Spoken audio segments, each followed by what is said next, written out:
Hola chiquis, en estos días vamos a hablar de historia, o más concretamente de la historia que nos cuenta Juan Carlos I en su libro Reconciliación, que ya os adelanto que mucha reconciliación con España no va a tener.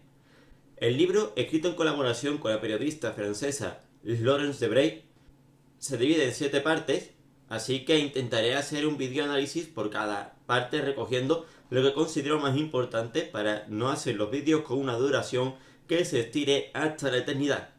¡Comenzamos!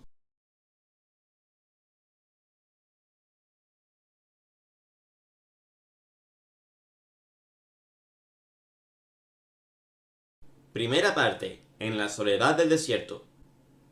El libro consta de un prólogo, pero este me lo salto porque más tarde entra más en profundidad sobre lo que adelanta en él. Capítulo 1. A mi pesar. Nada más iniciar el primer capítulo de la primera parte, nos encontramos con la primera presunta mentira.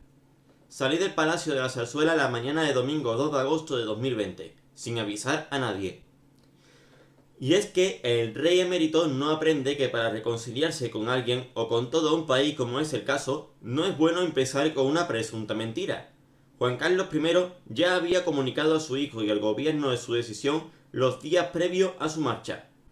Sin ir más lejos, tenemos un comunicado emitido por la misma Casa Real el día 3 de agosto de 2020 que nos relata la decisión previa del emérito comunicado a Felipe y la rueda de prensa que hizo Pedro Sánchez el día 4 y porque se lo preguntó una periodista porque si no, no dice ni mu.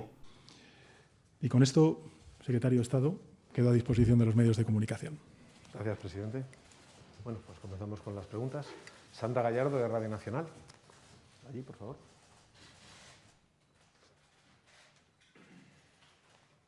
Ahora mismo te pasa un micrófono, no te preocupes. Estaba dando la vuelta.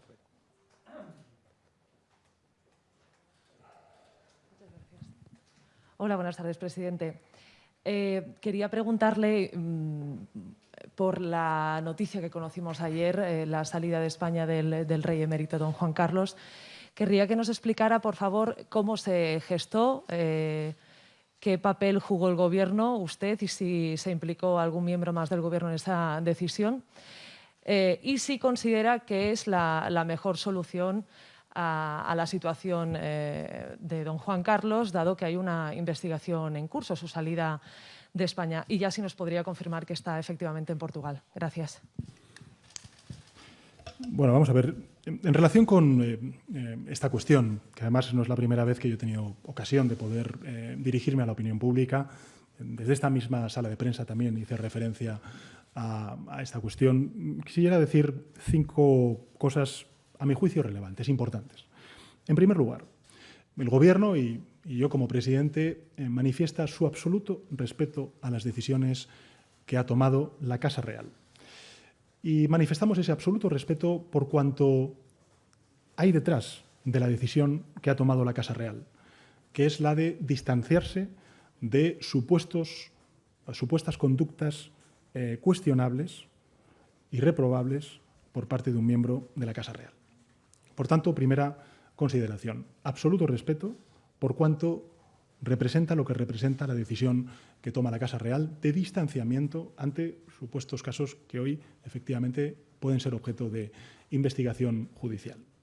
En segundo lugar, me gustaría recordar algo que parece obvio. En este país ha habido casos supuestamente de corrupción vinculados a partidos políticos, a agentes sociales, y no se han cuestionado ni el sistema de partidos políticos, ni tampoco a los agentes sociales. ¿Qué quiero decir con esto? Lo que se juzga no son instituciones, se juzga a personas. Y en este caso, don Juan Carlos ha dicho claramente que está a disposición de la justicia, si es que fuera necesario, como cualquier otro español. Por tanto, no se juzgan instituciones, se juzgan personas. En tercer lugar, la respuesta, a mi juicio, es la que corresponde a una democracia vigorosa. Lo he dicho en otras muchas ocasiones. Los medios de comunicación han hecho su papel, no han mirado hacia otro lado, han denunciado estas supuestas prácticas irregulares, las han puesto en conocimiento de la opinión pública española, los jueces y los fiscales están actuando y, en tercer lugar, la Casa Real ha marcado distancias, como he dicho antes, frente a estas supuestas subrayo, supuestas conductas que pudieran ser irregulares. Cuarto, España necesita, siempre lo ha necesitado, pero en un momento como el actual, que tenemos una pandemia como no ha sufrido la humanidad en estos últimos 100 años, España necesita de estabilidad y de instituciones robustas. Y las instituciones robustas tienen que abonarse con ejemplaridad, con transparencia y con regeneración. Y en este sentido, creo que la línea marcada por la Casa Real y que hemos conocido durante estas últimas horas es, a mi juicio, la adecuada. Y por último, lo he dicho públicamente, pero quiero volver a subrayarlo hoy. El gobierno que yo presido, considera plenamente vigente el pacto constitucional. Plenamente vigente el pacto constitucional. Y respecto a la última pregunta, no tengo la información. Fue el mismo pueblo el que no supo su paradero en Abu Dhabi hasta 2 semanas más tarde. Pasamos una página cuando ya nos cuenta la segunda presunta mentira. Al heredar los plenos poderes del general Franco en 1975, todo lo que ocurría en el país recaía sobre mis hombros. Tenía 37 años y era el jefe de Estado más joven del mundo. Cuando Juan Carlos asumió el cargo a los 37 años, el presidente de Haití, Jean-Claude Duvalier, tenía 24 años. Es en la última página del primer capítulo donde encontramos la primera presunta media verdad. Nací en exilio en Roma, crecí entre Suiza y Portugal y luego fui a estudiar a España, sin saber si ocuparía algún día un papel al frente de la jefatura del Estado. Sin embargo, como este asunto lo trata más a fondo en la segunda parte del libro, yo también haré lo mismo. De momento, os digo que sí que nació en el exilio de la familia real en Roma tras la expulsión de esta por el gobierno de la Segunda República Española, y no pisó España hasta los 10 años por un acuerdo entre Franco y su padre, Juan de Borbón, para que pudiera estudiar aquí, decisión que trajo consecuencias al futuro, ya que fue educado en los valores del movimiento franquista y se puso de acuerdo con Franco para saltarse la línea sucesoria y que no gobernara su padre después de la muerte del dictador. Capítulo 2. ¿Dónde está mi hogar? Al poco de iniciar el capítulo 2 tenemos la primera verdad, aunque no está contada del todo. Marivent significa mar y viento en catalán, lo que describe a la perfección este gran edificio de estilo típicamente mallorquín. Desde mi abdicación solamente he estado allí una vez, en 2018, a petición de la Casa Real, que quería mostrar la unidad y armonía de la familia real. Resultó ser un desastre. La reina Leticia, mi nuera, se enfadó con Sophie delante de las cámaras al salir de la misa de Pascua. Y sí que fue bastante sonado ese cabreo, donde una cogía a las niñas para hacerse una foto, la otra la tapaba, se cruzaban palabras y miradas afiladas, las caras de cabreo de Felipe y Juan Carlos y las niñas ya no tenían ni puta idea de dónde meterse. Lo que se le olvida especificar que quizás el cabreo de Leticia estaba generado por el escándalo que estaba a punto de saltar a los medios de comunicación por los audios de Corina Larsen relacionando a Juan Carlos con el caso Vallejo y quisiera apartar a su hija de su abuelo, que estaba presuntamente metido hasta el cuello. Sofía, por supuesto, encubrimiento. Poniendo punto y aparte a este desencuentro, Juan Carlos se adjudica la propiedad del yate Fortuna y que lo tuvo que vender por motivos presupuestarios. Además, ya no disponía del Fortuna, mi yate vendido por motivos presupuestarios. Esta es la tercera presunta mentira, porque el yate no le pertenecía, sino que era propiedad de Patrimonio Nacional, o sea, el Estado, por donación de la Fundación Fundatur. Igual pasa con los palacios de los cuales los reyes son habitantes que no pagan el alquiler, pero no dueños de ellos, sino patrimonio nacional, que para eso están los impuestos de los españoles. Lo que sucedió realmente es que tuvo que renunciar al uso de este para ahorrarle coste al Estado, ya que llenarle depósitos costaban unos 25.000 eurillos, y el mantenimiento anual para las arcas públicas superaban los 25 milloncillos. Al enterarse los de Fundatur que el rey no iba a usarlo más, le pidieron su devolución al Estado, concesión realizada por Mariano Rajoy. Tras esto, el yate fue vendido a la empresa balearia por 2.200.000 euros, habiendo costado su construcción 18 millones. Actualmente lleva el nombre de Foners y ha servido como plató para programas de televisión. También nos habla de la residencia de la Mareta y tengo que reconocer que aquí nos dice la segunda verdad, una verdad como la propia casa de grande. Mi amigo Hussein de Jordania me regaló en 1989 la residencia de la Mareta. Tuve que cederla a Patrimonio Nacional. Hacienda me pedía una cantidad de dinero para conservar la propiedad de la que yo no disponía. Quienes pasan hoy allí las vacaciones son los presidentes de gobierno, algunos de los cuales no dejan de criticarme y de debilitar la corona. ¡Qué ironía de la historia! Y es que, para mantener una propiedad de 30.000 metros cuadrados con helipuerto, piscina y acceso privado al mar, arruina a cualquiera, ahora al resto de los españoles. Capítulo 3. La separación. Al inicio de este capítulo nos plantea la segunda verdad no terminada de contar, y es algo interesante. 6 meses antes de mi salida, mi hijo, que entonces llevaba 6 años como rey, me retiró mi asignación, la pensión anual de un jefe de estado jubilado, y escrituró ante notario la renuncia de mi herencia a favor de él y de sus 2 hijas. ¿Es jurídicamente esto válido? Todavía me lo pregunto.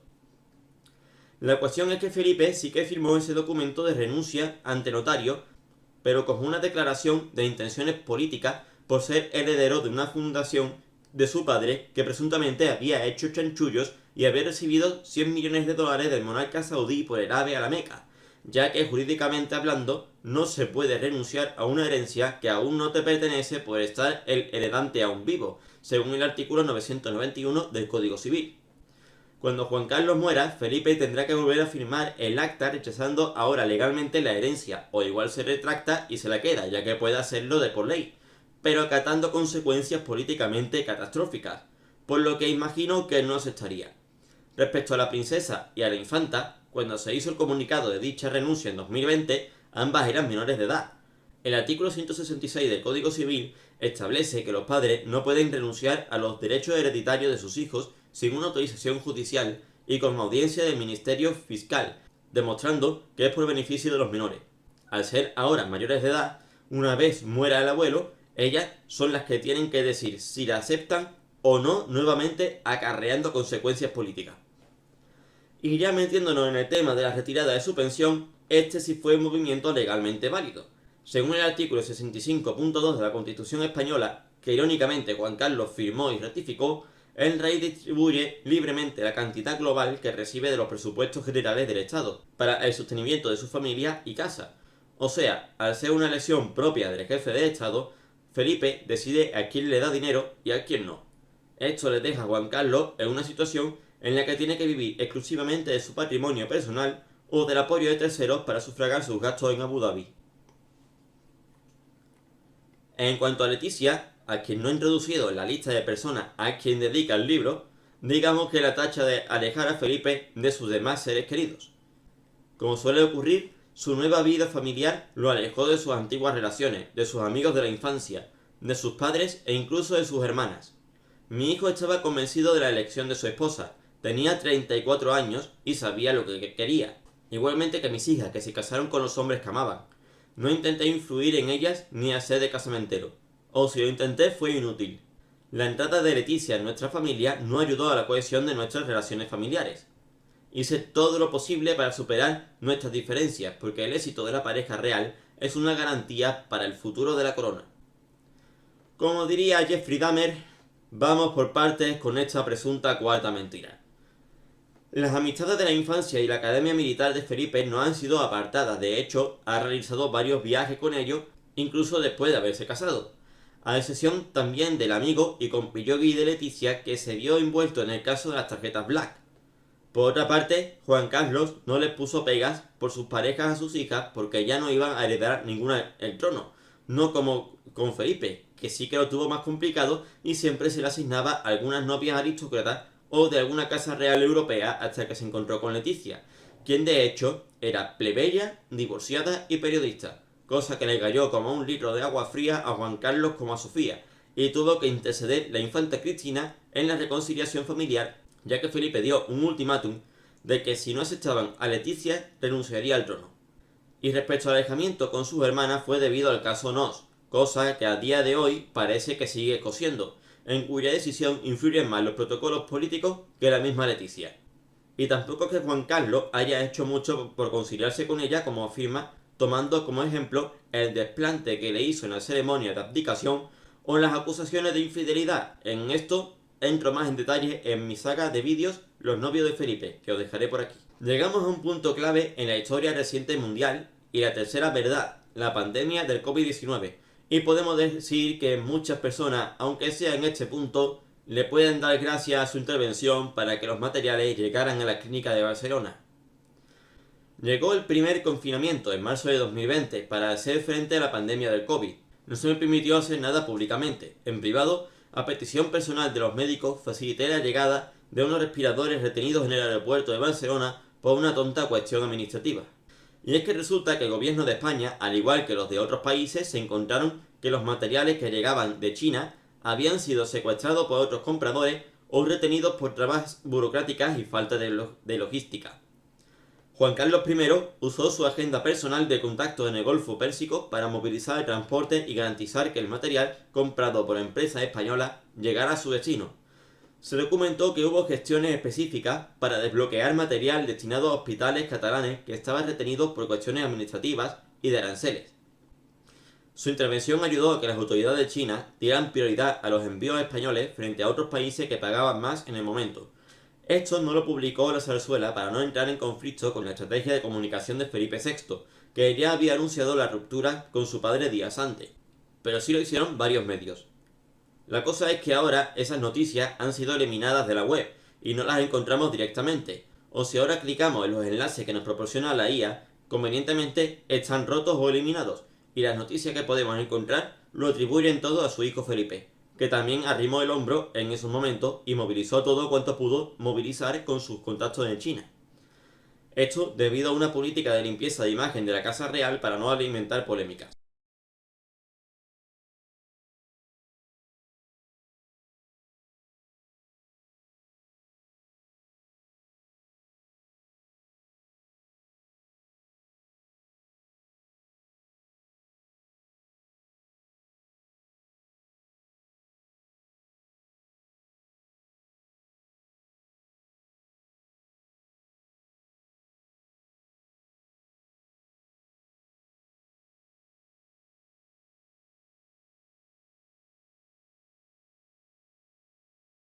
Vamos ahora con la quinta presunta mentira, y es que Juan Carlos dice que la Constitución Española de 1978 es la primera Constitución.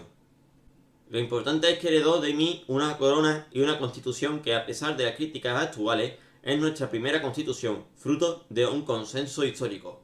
Pues resulta que España ha tenido 7 constituciones, comenzando por la Constitución de la Pepa de 1812.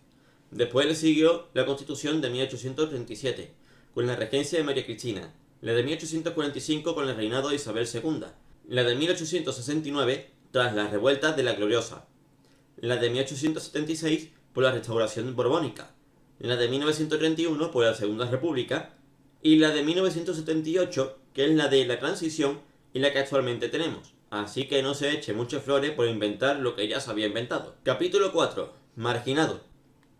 Desde el inicio de este capítulo se pasan unas cuantas páginas relatando su llegada a Abu Dhabi y la operación de rodilla que se hizo allí y que esperaba volver en unos meses a España, pero, sorpresa, han pasado 5 años y tiene el valor de decir lo siguiente. El día de mi cumpleaños, el 5 de enero, mi hijo me llamó.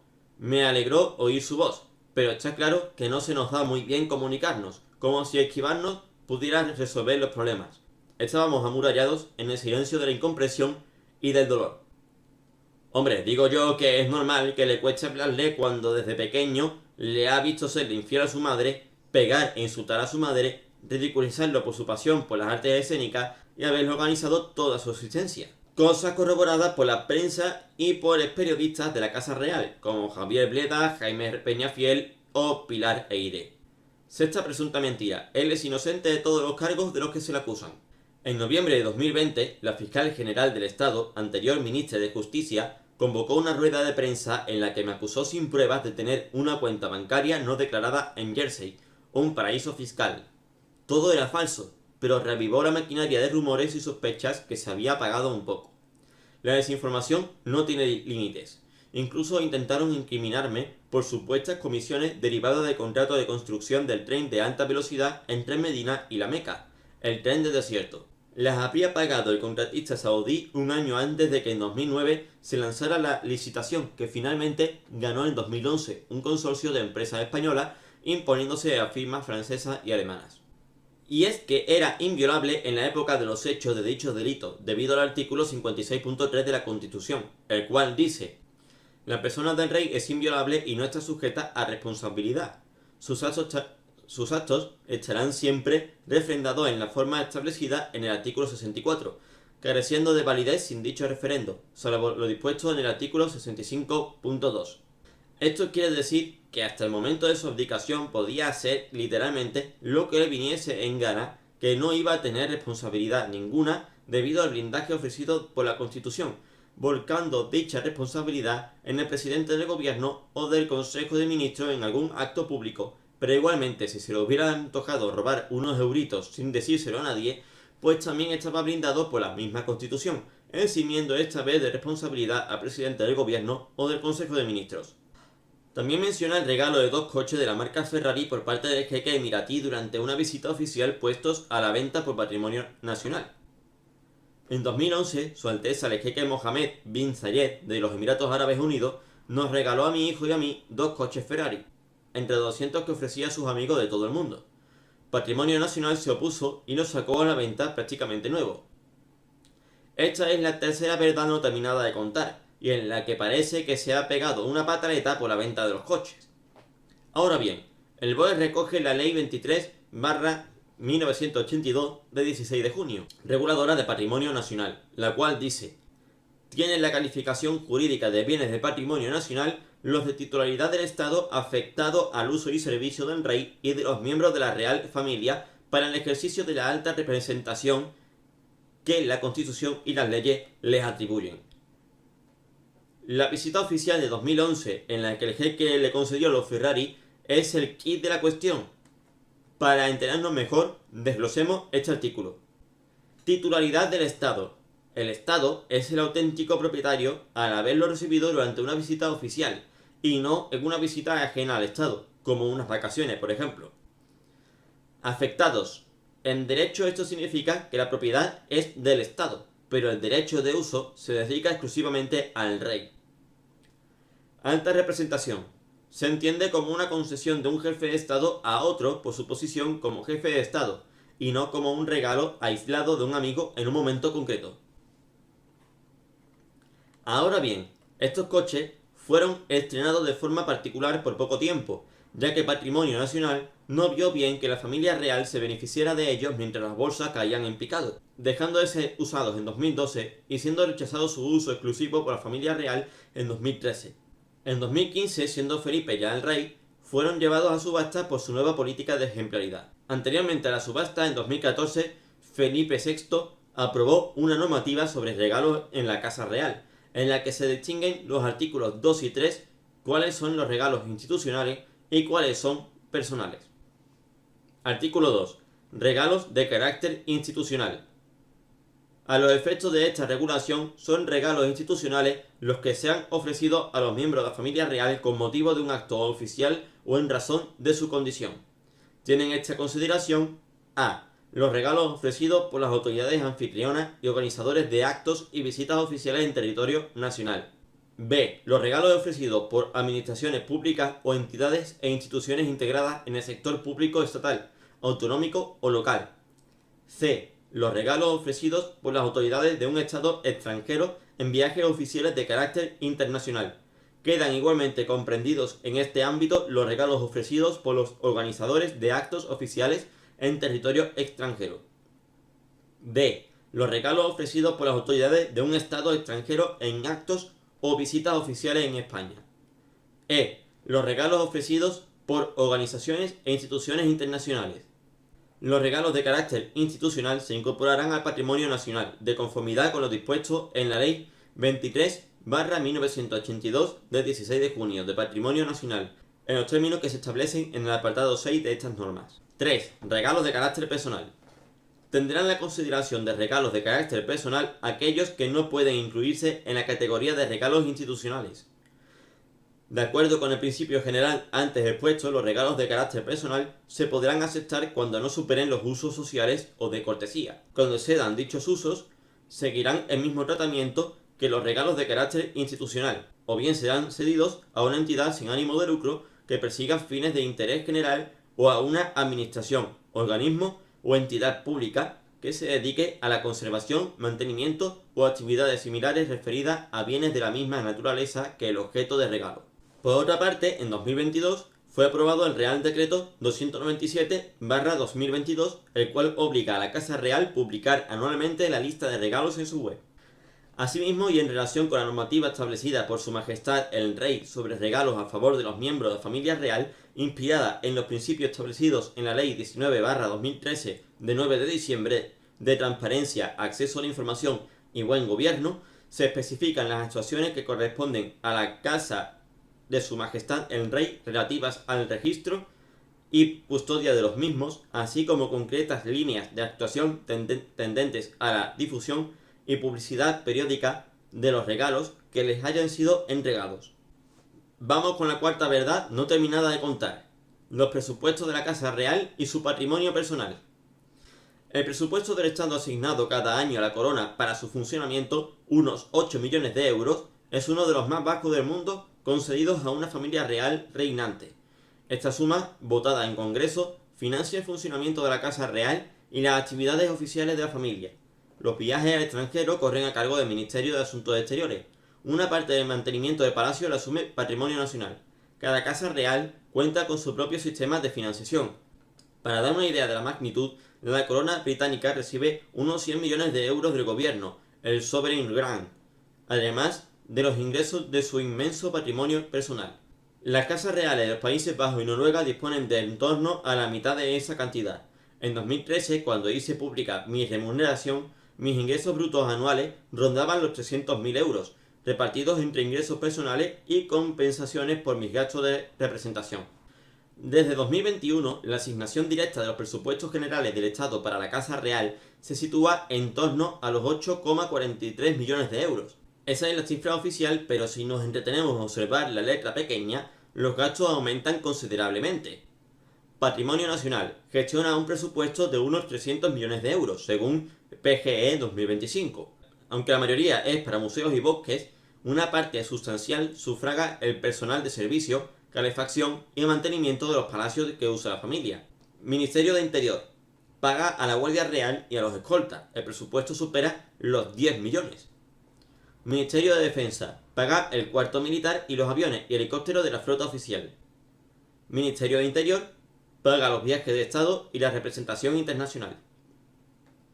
Diversas investigaciones periodísticas y preguntas parlamentarias estiman que el coste real de la monarquía española, sumando todas esas partidas, podría oscilar entre los 50 y los 100 millones de euros anuales, aunque la cifra oficial consolidada no existe por falta de transparencia en defensa e interior.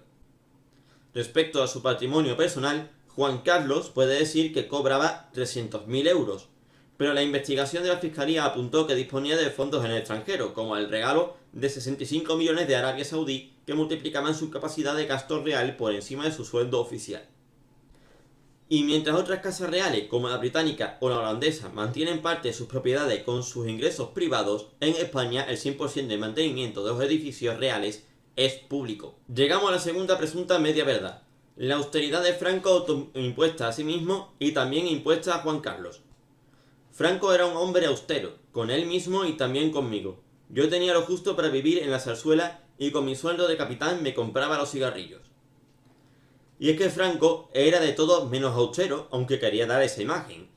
Llegó a acumular una fortuna a través de donaciones y la gestión de bienes públicos. Respecto a Juan Carlos, Franco le pagaba unas 5.000 pesetas, que era el sueldo de un capitán del ejército en aquellos años 60, para mantener un cierto control político sobre él. Pero todos los gastos de zarzuela, incluyendo escoltas y guardia real, eran pagados por el Estado, y varios de los gastos de la familia real provenían de donaciones de empresarios favorables a la corona para que pudiesen tener el nivel de vida de otras casas reales europeas, por lo que Juan Carlos se mantenía en una posición bastante más cómoda de lo que se puede suponer. Y tras ser nombrado como sucesor en 1969, varios autores, como Rebecca Quintans en su libro Juan Carlos I, la biografía sin silencios, relatan que empezó a gestar fortuna protegido por Franco mediante comisiones por la importación de crudo. Y bueno, hasta aquí ha sido todo por ahora, porque aún quedan 6 partes más. Si os ha gustado el vídeo, dadle like, suscribíos, dadle a la campanita y también suscribíos a mis otras redes sociales. ¡Hasta otra!